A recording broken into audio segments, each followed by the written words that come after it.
émission de la France. Centre-d'accueil.fr. Visitez notre site. Découvrez à travers notre site tout ce que nous faisons. À travers toutes nos pages, les témoignages, blogs, directement consultables sur le site.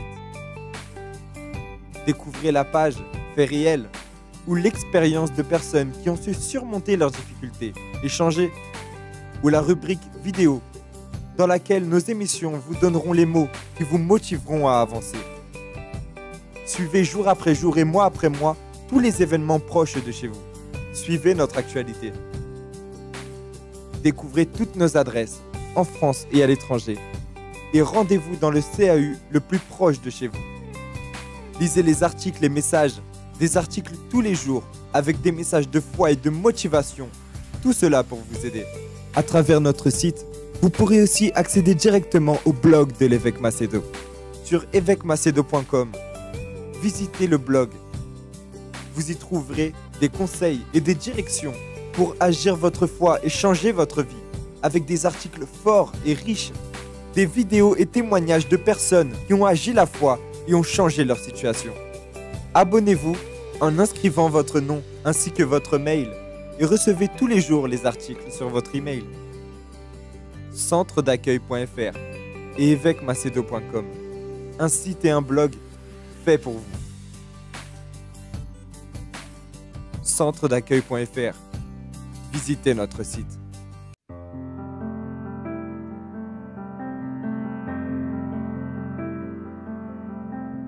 Si je suis le temple du Saint-Esprit, si je suis le temple que Dieu a fait, vous croyez qu'il va faire un temple malade? Même s'il y a des personnes qui naissent malades, même s'il y a des personnes qui naissent avec une infirmité, vous savez qu'est-ce que Dieu dit à ce sujet? Qu'est-ce que les Saintes Écritures disent à ce sujet? C'est que cette maladie est là pour glorifier le nom de Dieu. Parce que quand la personne va utiliser la foi, va faire appel à Dieu, Dieu va guérir cette personne. Parce qu'il a dit que je suis l'Éternel qui te guérit. Comme vous avez pu voir dans le témoignage de cette personne qui a été guérie. Elle était malade, elle avait des difficultés. Mais quand elle a fait appel à Dieu, à ce Dieu qui a dit c'est moi qui te guéris, il affirme, il le confirme, elle a été vraiment guérie. Bienvenue dans votre émission de la France et nous sommes venus vous apporter cette parole de vie. Car vous êtes le temple du Saint-Esprit. Et le temple du Saint-Esprit ne peut pas être malade, ne peut pas accepter la maladie. Vous qui nous regardez dans les dom-toms, ici en Île-de-France, dans les provinces ou partout ailleurs dans le monde, quand vous allez agir votre foi, c'est sûr et certain que vous allez avoir cette guérison. Vous allez avoir cette orientation dans le centre d'accueil, mais je vous demande de suivre encore une fois de plus un autre témoignage et là vous allez voir que votre vie va changer. Parce que là où il y a la foi, Dieu agit.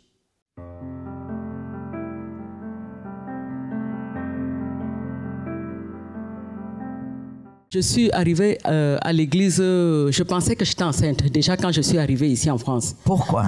Parce que je n'avais pas mes menstrues pendant 3 mois. Alors quand je suis arrivée, je me disais que j'étais enceinte, quoi. Donc après 4 mois, j'ai commencé à saigner. Je saignais par mois 4 fois. J'avais les saignements, les pertes de sang. J'étais tellement fatiguée. Et ma voisine musulmane m'a dit, bon, je vais t'amener chez un marabout musulman. Donc nous sommes partis à Babès, chez le marabout. Il m'a dit, bon, il m'a consulté. Après, il m'a dit, madame, vous allez donner 300 € parce que votre cas, c'est un cas grave. Ça a duré depuis combien de temps?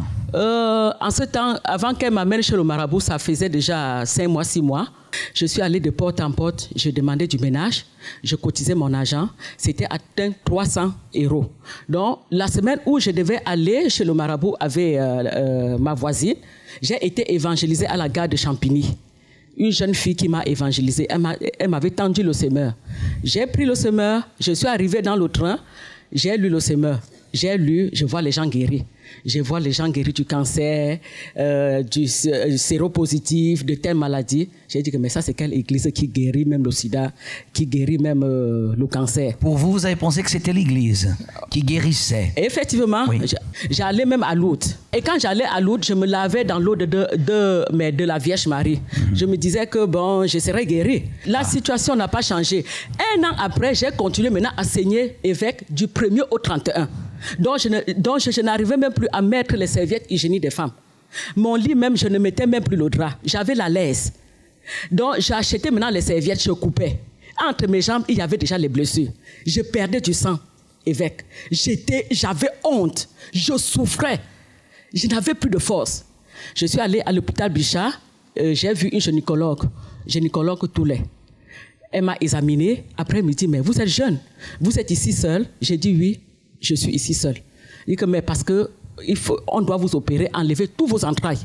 Elle m'a envoyé faire l'échographie. Je suis partie faire l'échographie. Il y avait un fibron de 5 kilos dans l'utérus, avec les myomes qu'on ne pouvait pas compter. Mon utérus était pourri, donc il s'était déjà transformé en tumeur. Quand je suis revenue avec le résultat, elle m'a dit ça. Elle me dit que non, on doit vous opérer absolument. D'urgence. Oui. Le semeur que j'avais reçu dans le métro, je suis arrivée à la maison, j'ai mis au chevet de mon lit. Un mardi, j'avais tellement saigné la nuit, évêque. Mon sang se vidait. Mais je ne savais pas que si je me couche, le matin, je pouvais me relever. J'attendais seulement la mort. J'avais appelé, l'épouse d'un pasteur m'a reçu. Elle me dit, madame, venez, parce que je pleurais seulement au téléphone. Quand je suis arrivée, l'épouse descendait. Elle m'a dit, ah, c'est vous qui avez appelé? J'ai dit oui. Elle m'a ramené là-bas derrière. Après ça, elle m'a imposé les mains. Elle a prié pour moi. À la fin de la prière, je me suis sentie un peu bien. Donc, elle m'a dit de continuer dans les chaînes de mardi, de guérison, délivrance et les dimanches. Après 3 mois, la campagne d'Israël est arrivée. J'ai déposé mon enveloppe le jour du sacrifice. Évêque, tellement les gens clamaient, je n'arrivais pas à clamer, j'étais faible. Je n'arrivais pas. Tout pour moi était que les pleurs. Je voyais les gens clamer. Je disais, Seigneur, ce n'était que les pleurs. J'ai déposé l'enveloppe le dimanche, évêque. Dimanche, lundi, mardi, dans la nuit. Je me suis levée pour aller faire... J'arrive, j'enlève la serviette. Évêque, je ne vois rien. J'ai dit, hein? Je suis rentrée à l'hôpital Bichat. J'ai vu mon gynécologue. Je lui ai dit, madame, est-ce que vous pouvez m'envoyer faire l'échographie? Elle dit, non, on n'a pas encore opéré. J'ai insisté. Elle m'a donné l'ordonnance. Je suis allée toujours dans l'hôpital Bichat. J'ai fait l'échographie. Je suis rentrée avec le résultat. Elle me dit que non, les appareils là sont gâtés. Elle m'a envoyé dans le plus grand centre d'échographie ici à Paris, dans Ferre-Réchereau. Et l'échographe, le médecin, quand il faisait, il me dit, mais pourquoi il vous envoie ici? Vous avez l'utérus d'une fille de 15 ans, il n'y a pas de fibrome, il n'y a pas de myome, il n'y a pas de tumeur, il n'y a rien. J'ai pris les résultats, je suis rentrée à l'hôpital Bichat, j'ai vu le gynécologue Toulet, je lui ai donné le résultat, ses lunettes sont sorties et c'est tombé. Elle me dit, mais on ne vous a pas opéré? Non. Et comment vous avez fait? J'ai dit, docteur, c'est Jésus, je suis dans une église, là où Jésus m'a guéri. Elle me dit, sortez de mon bureau. Je me suis levée, quand je sortais, elle m'appelle encore, Madame Toukam. Je me suis retournée. Elle me dit, allez-y, avec cette force. L'autel, il apporte ou il n'apporte pas la transformation? Il apporte la transformation. Qui a fait ça dans votre vie, madame? Jésus. Amen. Que Dieu vous bénisse. Félicitations. Merci beaucoup, madame. Que doit faire une personne qui désire surmonter des problèmes professionnels, économiques ou administratifs? Trouver des solutions. C'est pour cette raison que chaque lundi au centre d'accueil est dédié à la résolution de ce type de problème à travers des orientations pratiques. Commencez l'année en acquérant gratuitement votre chemise « Congrès pour le succès » et utilisez-la pour prier pour votre situation économique. Chaque lundi à 7h, 10h, midi, 15h et spécialement à 20h au siège du centre d'accueil. Pour chercher la direction de Dieu pour votre vie économique, rendez-vous au Congrès pour le succès.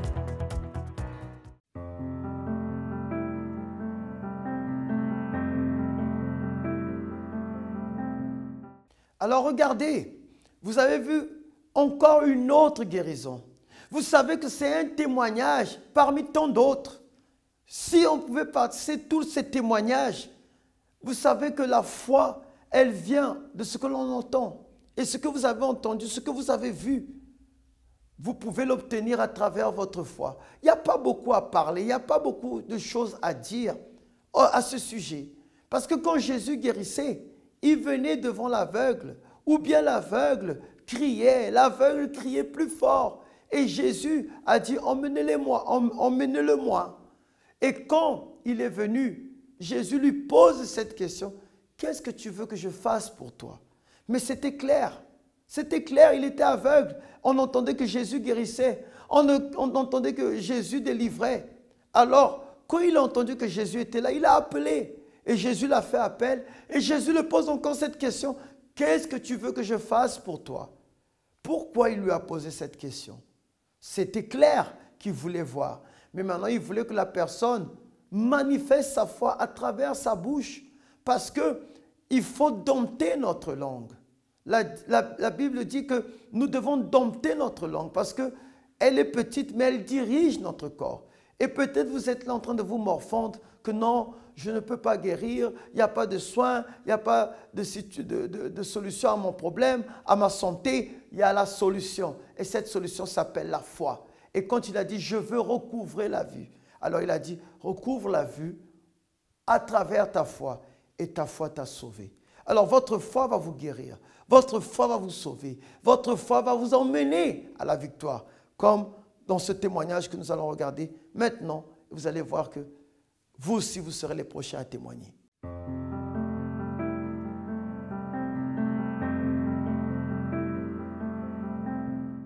Les problèmes que j'ai rencontrés avec mon ex-femme, la mère de mes enfants, elle vient avec des hommes, quelqu'un dans ma propre maison. J'ai pris ma valise, on s'est séparés et je suis remarié. Dans les années, j'avais plein de problèmes. Et avec ça, elle prenait toujours mon argent.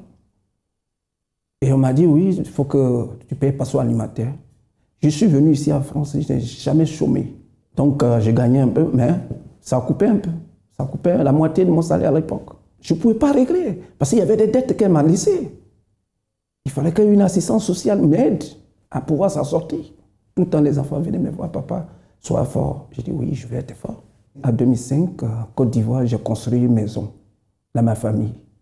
De retour, quand j'ai fini, je suis rentré ici en France et je suis tombé malade.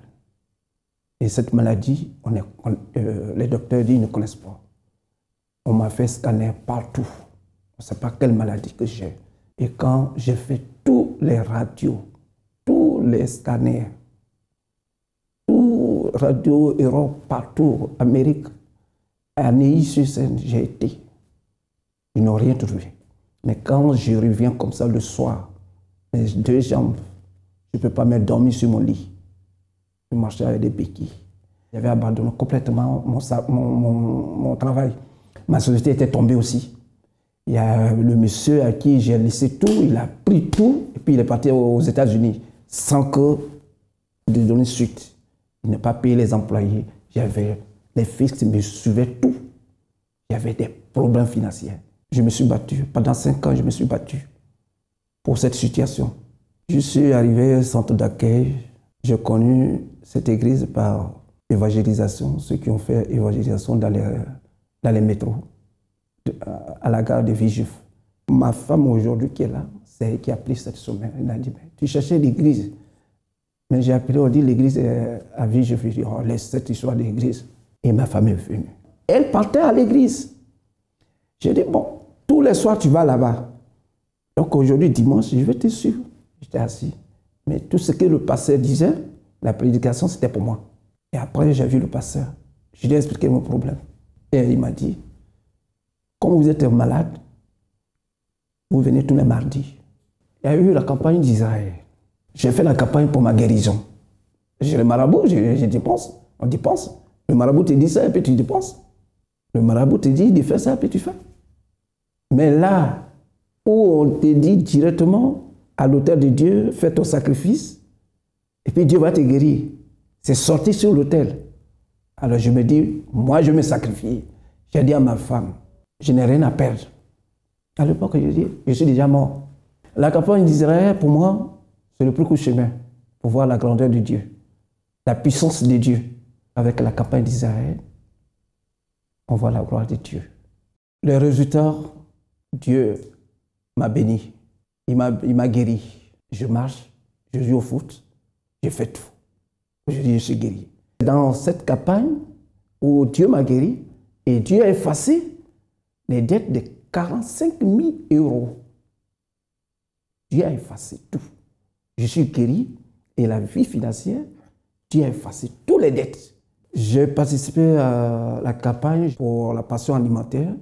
Les enfants qui sont grands et que je paye pension alimentaire l'argent, il faut que cet argent, il faut que ça cesse cette année. 2016, il faut que ça cesse. Et Dieu a répondu. Ma vie financière, parce que l'argent des pensions alimentaires qui partait, Dieu a stoppé aujourd'hui. Par la campagne d'Israël, toutes ces campagnes que je fais, il y a eu la guerre en Côte d'Ivoire. Ils n'ont pas touché ma maison. Toute ma famille était intacte. Dieu m'a guéri. Et ce que j'ai eu, ce que Dieu m'a fait, je passe aussi à les autres. Tout ce que Dieu a fait pour moi aussi, je passe aux gens. Je suis plus endetté, la vie financière. Dans mon service, le directeur m'a fait asseoir. Tous les grands sont venus pour me voir parce que mon directeur ne voulait pas. Dieu a touché les plus, ceux qui sont, les autorités même qui ont la société, ils sont venus me voir. Et ils m'ont dit, qu'est-ce que tu veux qu'on te donne? Ça, c'est tout récemment. Donc Dieu, il est grand. Aujourd'hui, je suis, avec la vie financière, je suis heureux. Ceux qui ne croient pas, moi, je leur dis de venir voir.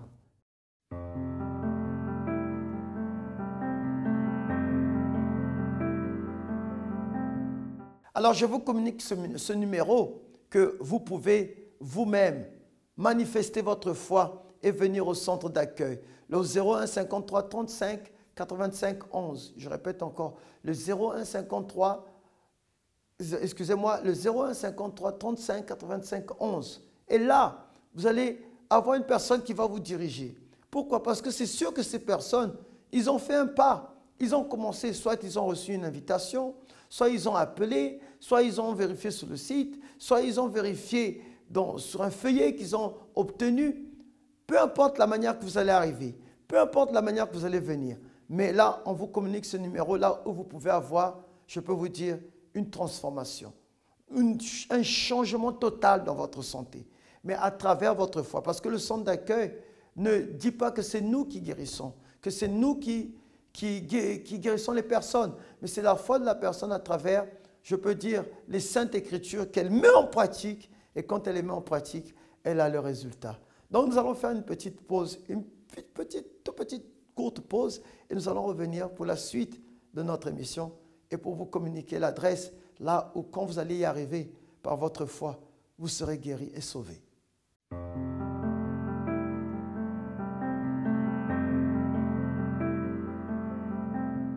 Comment était votre vie avant d'arriver au centre d'accueil? Avant, j'étais une personne, j'étais toujours battante dans la vie du monde. J'étais une personne très nerveuse, toujours prête à combattre tous les obstacles. Mais je n'obtenais rien du tout. Par contre, je travaillais, ça fait déjà 30 ans que je travaillais en cuisine. Et je faisais des extras, j'avais de l'argent qui arrivait en abondance, je dépensais de l'argent, je faisais des extras, j'étais toujours en train de voyager. Spirituellement, je disais, parce que je faisais beaucoup de pèlerinages dans tous les pays pour pouvoir obtenir quelque chose. Même on me demandait qu'est-ce que je cherchais, j'ai dit je cherchais Dieu. Mais chaque fois que je revenais d'un voyage, j'avais autant d'obstacles devant moi et je me disais à chaque fois je me préparais pour combattre, quoi. C'était tout le temps. Et puis, après des années, je suis tombée malade. J'avais beaucoup de problèmes de santé. Diabète, tension. Diabète, tension. Oui. Et je commençais à ne plus pouvoir marcher. J'ai arrêté de faire tous les extras que je faisais. Et quand on est malade, on ne peut plus avancer. Ma vie financière qui s'est écroulée. Et je me retrouve avec mon genou. Je ne pouvais plus marcher. J'ai une prothèse au genou. Oui.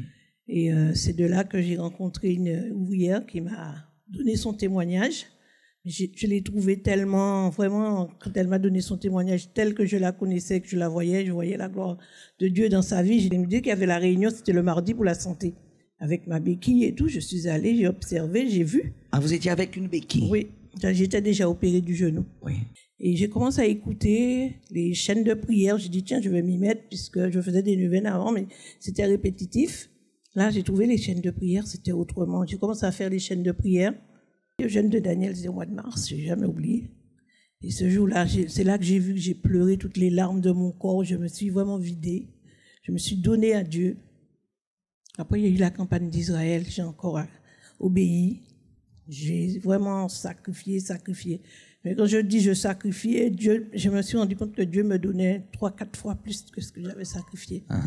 Et j'ai continué à me battre pour ma vie professionnelle qui s'était écoulée. Entre-temps, parce qu'on m'avait déclaré inapte. C'est là que ça a été très, très dur pour moi. Inapte au travail, quelqu'un de très actif comme moi. Je me suis dit, non, mon Dieu, je ne peux pas accepter. Je ne peux pas accepter d'être inapte. J'ai commencé à déterminer le lundi pour ma vie professionnelle. Et la semaine même que j'ai commencé la vie professionnelle, les portes sont ouvertes, mon dossier a été ouvert, on m'a envoyé en formation.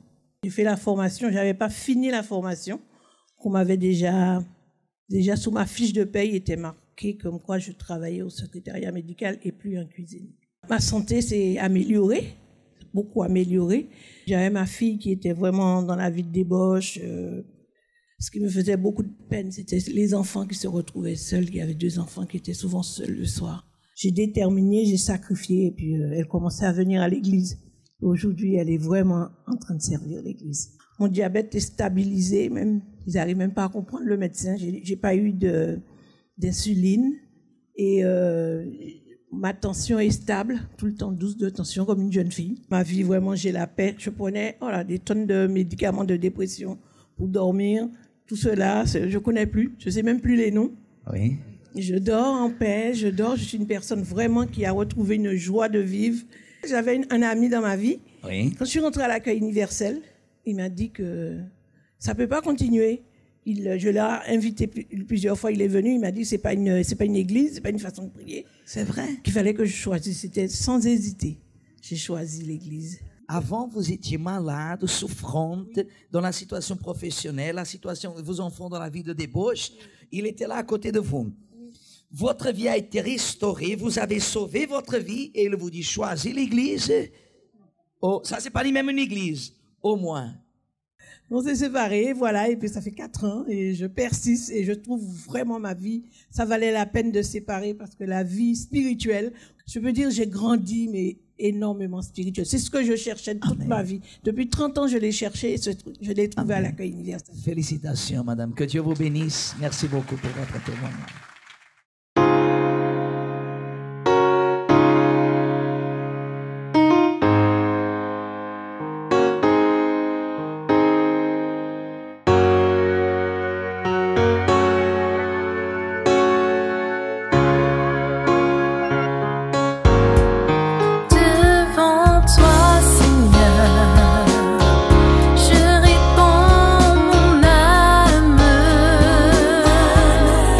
De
Alors, regardez-moi bien. Regardez-moi bien. Regardez-moi dans mes yeux même. Dans mes yeux, là, je peux vous dire que vous êtes guéri. Juste en prenant la décision, vous êtes déjà guéri. Vous êtes déjà libre, libéré de tous les problèmes, de toutes les situations difficiles dont vous êtes en train de faire face. Vous êtes libre, guéri. Et je regarde dans vos yeux. Si vraiment je pouvais regarder dans vos yeux directement, vis-à-vis, comme on dit, face à face, je peux vous dire, je vous aurais regardé dans les yeux et avoir cette certitude. Mais peu importe, par ma foi, je suis sûr que je vous regarde et vous êtes guéri. C'est pour ça que je vous invite. Peut-être vous n'allez pas voir là à l'instant, mais s'il y avait une douleur, la douleur a disparu. Si c'est une maladie incurable, si c'est une maladie qu'il faut faire des examens pour vérifier que vous êtes guéri, voici le défi. Allez faire cet examen. Vous allez voir que ces docteurs seront étonnés. Et je vous invite à venir témoigner au 254 rue du Faubourg Saint-Martin, Paris 10e. Vous pouvez y accéder à travers le métro 2, 5 et 7 et descendre à Stalingrad, ou le métro 7 et descendre à Louis-Blanc. Le bus, c'est le numéro 69, descendre soit à Stalingrad ou Louis-Blanc. Et là, vous allez obtenir une direction, une orientation. Et je peux vous dire, le Dieu que nous servons sera glorifié. Je vous souhaite une bonne journée, une bonne soirée et que Dieu vous bénisse. Et je vous dis à la prochaine.